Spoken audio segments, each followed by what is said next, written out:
चांद जैसा मुखड़ा दिखाने के लिए महिला बाजारों से हर तरह तरह के प्रोडक्ट खरीदती हैं और इन्हें इस्तेमाल भी करती हैं ताकि वे अपने चेहरे को चांद जैसा बना सकें, क्योंकि सुंदर दिखना हर महिला का सपना होता है और सुंदर दिखने के लिए वे हर प्रयास करती हैं।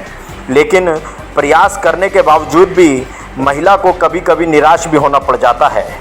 चेहरे की अनेक समस्याओं के सुझाव को लेकर हमारे संवाददाता ने skin specialist doctor Tavinder Thakur और डॉक्टर अभिराज ठाकुर से खास बातचीत की। महिला अपने चेहरे में चार चांद लगाने के लिए लाखों प्रयास करती हैं और बाज़ारों में बिकने वाले प्रोडक्ट को भी यूज़ करती हैं, लेकिन लाखों प्रोडक्ट यूज़ करने के बाद भी महिलाओं को निराश होना पड़ता है। इन्हीं समस्याओं को लेकर आज हम पहुंचे हैं मेरठ के स्पेशलिस्ट विशेषज्ञ के पास, डॉक्टर तविंदर और डॉक्टर अभिराज जी के पास। खास बातचीत के लिए वो मौजूद हैं और उनसे जानेंगे चेहरे से अनेक समस्या होने का क्या सुझाव है और किस तरीके से ये बीमारियों से छुटकारा मिल सकता है। मैम, सबसे पहले बहुत बहुत स्वागत है आपका हमारे चैनल पर। नमस्कार। धन्यवाद सर। सबसे पहले मेरा क्वेश्चन ये है कि जिस तरीके से बरसात का मौसम है, मानसून चल रहा है, बरसात में सबसे ज़्यादा परेशानी लोगों के चेहरे पर होती है, एलर्जी हो जाती है। तो क्या कारण है, किन कारणों से ये एलर्जी होती है और इस एलर्जी से बचने के लिए क्या सुझाव देंगे? देखिए, बारिश के दिनों में ह्यूमिडिटी काफ़ी ज़्यादा बढ़ जाती है, इस वजह से लोगों को एलर्जीज़ का सामना करना पड़ता है। बारिश के दिनों में आपको अपनी स्किन को ड्राई रखना है और बीच बीच में, क्योंकि सन एक्सपोजर रहता है और ह्यूमिडिटी बहुत ज़्यादा रहती है, तो आपको सनस्क्रीन वगैरह प्रॉपर लगानी चाहिए। और कोई भी एलर्जीज़ आती हैं तो पेशेंट अपनी मर्ज़ी से, बहुत सारी स्टेरॉइड्स क्रीम्स होती है जो मार्केट में ईज़िली अवेलेबल हैं, तो उनको यूज़ नहीं करना चाहिए, क्योंकि कई बार आप उनको यूज़ करते हैं तो आपकी एलर्जी कुछ दिनों के लिए शांत हो जाती है, पर आप उसके हैबिचुअल हो जाते हो। जैसे बेटनोवेट इस तरह की क्रीम है जो बहुत फ्रीक्वेंटली यहाँ यूज़ की जाती है। उसको यूज़ करने से आप अगर लॉन्ग टर्म यूज़ करते हैं तो फेस पे फंगस का पैदा हो जाना, या आपके स्टेरॉइड एक्ने बन जाना, या चेहरे पे रुआं मोटा हो जाना, बालों का आ जाना, ये कॉमन समस्या है। जैसे जिस तरीके से आपने बताया बेटनोवेट एंड यूज़ करने से चेहरे पर फंगस हो जाता है, आखिर ये फंगस क्या है और इसके बचने के क्या सुझाव? देखिए, फंगस एक परजीवी है जिसको हम, वैसे तो फंगस हर जगह ही इन्वायरमेंट में रहती है, लेकिन आजकल पिछले कुछ सालों से फंगस का एक पूरा, हम कहें तो एक एपिडेमिक फैला हुआ है। यानी बहुत फ्रीक्वेंटली सभी डॉक्टर्स के पास लोग फंगस की शिकायतें लेके आ रहे हैं। वैसे तो फंगस इंटरट्राइगो एरिया, जहाँ पर पसीना इकट्ठा होता है, जैसे आपके जांघों के एरिया या बगलों के एरिया, वहाँ पे ज़्यादा रहती है, पर जब आप इस तरह की क्रीम्स यूज़ करते हैं स्टेरॉइड्स वाली, तो फेस पे भी पैदा हो जाती है। अच्छा मैम, दूसरा मेरा क्वेश्चन ये है कि कुछ महिलाओं की चेहरे पर स्किन जो होती है ऑयली होती है, उस ऑयली स्किन से बचने के लिए महिलाएं क्या टिप्स कर सकती हैं? ऑयली स्किन के लिए salicylic type of face washes रहते हैं, इस तरह के फेस वॉश का इस्तेमाल करना चाहिए। प्लस उनको बहुत ज़्यादा फेस वॉश नहीं करना चाहिए, 2 या 3 बार पूरे दिन में, because bar bar face wash करने से जो उनकी इम्पॉर्टेंट लेयर होती है वो स्ट्रिप ऑफ हो जाती है, तो उसमें इरिटेशन, एलर्जी और ये सब चीज़ें पैदा हो जाती हैं। तो ख़ास डॉक्टर की रिकमेंडेशन से कुछ जेल्स होते हैं या कुछ मेडिसिन होती हैं जिनसे हम oil controlling type of medicine होती हैं उनको यूज़ कर सकते हैं, या कुछ जेल्स होते हैं जिनको हम लगाने से ऑयल कंटेंट कंट्रोल हो जाता है फेस का। और ये जिनका फेस ऑयली होता है वो स्पेसिफिकली अगर कुछ टाइप ऑफ कॉस्मेटिक्स यूज़ करते हैं तो उसके बाद उनको उन फाउंडेशंस या उन चीज़ों को इस्तेमाल करने के बाद में उनको एक्ने आ जाते हैं। तो ऑयली स्किन को बहुत ध्यान रखना पड़ता है, बहुत केयर की ज़रूरत है। कुछ महिलाओं के चेहरे पर दाग धब्बे की समस्या बहुत ज़्यादा देखी जाती है कि दाग हो गए या वाइट कलर के निशान हो जाते हैं, वो किस कारण होते हैं? देखिए, निशान तो किसी के फेस पे बन सकते हैं, वो हो सकता है कि वो एक्ने की वजह से हो या टैनिंग हो। मानो आप प्रॉपर धूप से नहीं बचते हैं, कोई सनस्क्रीन वगैरह यूज़ नहीं करते हैं, तो भी आपके फेस पे आ जाते हैं। मानो कोई पिंपल्स है, बहुत से लोगों को उसको छीलने की हैबिट होती है, उसकी वजह से भी बन जाते हैं। तो अगर एक बार ये बनने लगें तो फिर उसके लिए कुछ क्रीम्स आती हैं जिससे उनका पिगमेंटेशन कम होता है, तो अब आप क्रीम यूज़ करिए, सनस्क्रीन वगैरह लगानी होती है।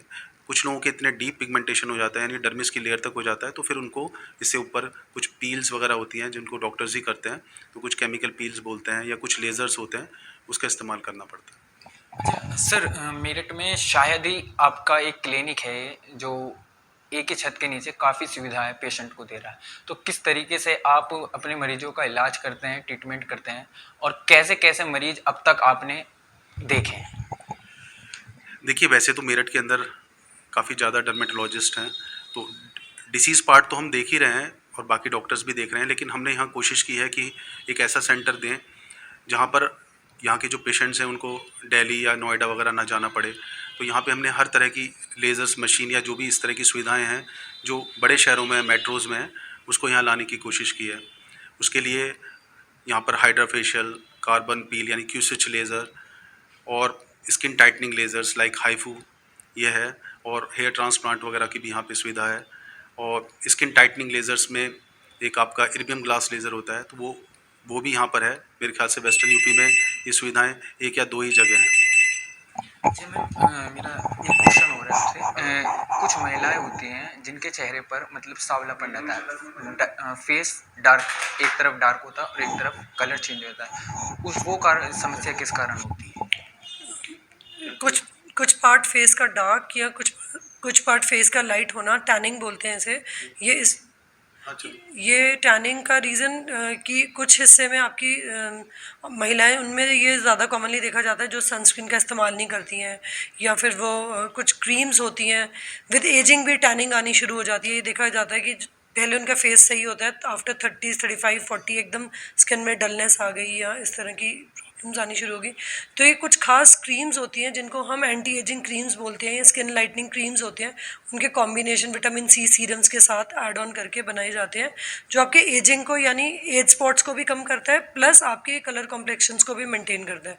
अगर ये क्रीम्स और उनसे नहीं होता तो उसके बाद में हमारे पास हाइड्रा फेशियल्स, क्यू-स्विच लेज़र्स, इस तरह की टेक्नोलॉजीज़ भी हैं जो हम यंग एज ग्रुप में ब्राइडल्स के केसेस में हम यूज़ करते हैं, और लेट एज ग्रुप में as an anti ageing combination में यूज़ करते हैं। महिलाएं अपने चेहरे पर चार चांद लगाने के लिए हर प्रयास करती हैं, ठीक है। आप मुझे सीधा सा एक क्वेश्चन है मेरा कि महिलाओं के चेहरे पर सुंदर दिखने के लिए क्या टिप्स बताना चाहेंगे आप, कि उन महिलाओं को क्या टिप्स यूज़ करनी चाहिए ताकि उनका चेहरा और भी निखर के सामने आ सके? सबसे पहले तो सबसे इम्पोर्टेंट सनस्क्रीन ही है। सब घर के अंदर रहें, घर के बाहर रहें, सनस्क्रीन हमेशा हमेशा लगाना है, जो भी आपको स्किन के अकॉर्डिंग सूट करता है उसके अकॉर्डिंगली। सेकंड, उसके बाद में डॉक्टर के द्वारा आपकी स्किन के अकॉर्डिंग ऑयली है या ड्राई है, कुछ क्रीम्स के कॉम्बिनेशंस होती हैं जो डर्माटोलॉजिस्ट आपको लिख के देते हैं, उनसे स्टार्ट करिए और उनके अपनी मर्जी से कुछ ना अप्लाई करें। तो आपकी स्किन के अकॉर्डिंग वो देते हैं, उनको आप लाइफ लॉन्ग भी यूज़ कर सकते हो। वो इस तरह के क्रीम कॉम्बिनेशंस होते हैं जिनसे आप घर बैठे बैठे भी उनकी केयर कर सकते हो, होम केयर जिसे हम बोलते हैं। इसके अलावा जब आपके पार्टीज़, फंक्शंस और कुछ आते हैं, इसके ऊपर फिर क्रीम्स के ऊपर हमारे पास पील्स हैं, हाइड्रा फेशियल्स हैं, लेज़र टोनिंग्स हैं, जो आपकी कॉम्प्लेक्शन को 2 टोन्स टू 3 टोन्स डाउन ले आता है, यानी बेहतर कर देता है अच्छा दिखने के लिए, रंग रूप के लिए। अच्छा सर, कुछ महिलाएं फंक्शन में जाने से पहले स्क्रब वगैरह होते हैं और बाज़ारों में तरह तरह के प्रोडक्ट हैं, तो महिलाएं वो यूज़ करती हैं, तो ये जो प्रोडक्ट यूज़ होते हैं ये महिलाओं के लिए हानिकारक साबित होते हैं या फ़ायदेमंद साबित होते हैं? देखिए, स्क्रबिंग डिपेंड करता है कि आपकी स्किन टाइप कैसा है। अगर किसी की ऑयली स्किन है तो वो वीक में 1 या 10 दिन में एक बार स्क्रब कर सकते हैं, तो उससे जो आपकी डेड स्किन की लेयर होती है वो भी निकल जाती है। तो स्क्रब में इस तरह तो कोई वो नहीं है कि आपको यूज़ नहीं करना चाहिए। स्क्रब तो आपको OTC प्रोडक्ट्स में आता है, तो आप यूज़ कर सकते हैं, लेकिन वो डिपेंड करता है कि आपकी ऑलरेडी एलर्जिक स्किन है, ड्राई स्किन है। आप अगर स्क्रब करेंगे तो उससे स्किन को नुकसान भी हो सकता है। अच्छा, तरह तरह के एडवर्टाइज देखे होंगे आपने पेपर में, टीवी न्यूज़ चैनल पर, कि चलते हैं कि गोरा व्यक्ति को भी, वो काले व्यक्ति को भी गोरा बनाया जा सकता है। ऐसे क्या टिप्स है जो काले व्यक्ति को भी गोरा बनाया जा सकता है? देखिए, अभी तक ऐसी कोई दवाई या इस तरह की कोई वो नहीं है कि कोई काले व्यक्ति को गोरा कर सकता है। वो डिपेंड करता है कि आपका अगर सन एक्सपोज्ड एरिया अगर टैन हो गया है या ब्लैक हो गया है, तो उसको हम उस लेवल तक साफ़ कर सकते हैं, जो उनका हिडन एरिया, जो छुपा भाग उनका है, उस लेवल तक ही उसको साफ़ कर सकते हैं। या कुछ टैबलेट्स आती हैं, कुछ मेडिसिन आती हैं, आप उनको खाते रहेंगे या लगाते रहेंगे तो आपके जो मेलानिन पिगमेंटेशन है वो कम बनता है, तो उसकी वजह से आपका रंग साफ़ रहता है। पर ऐसा कोई ट्रीटमेंट नहीं है कि आप उसको खा लें या लगा लें तो आप परमानेंट गोरे हो जाएंगे। तो ये थे हमारे साथ डॉक्टर तनवीर और डॉक्टर अभिराज जी, जिन्होंने काफ़ी समस्याएं, चेहरे की समस्याओं को लेकर हमसे खास बातचीत की है और उनकी टिप्स भी दी है। कैमरामैन समीर के साथ मैं Sonu, the Bharat time news, Meerut.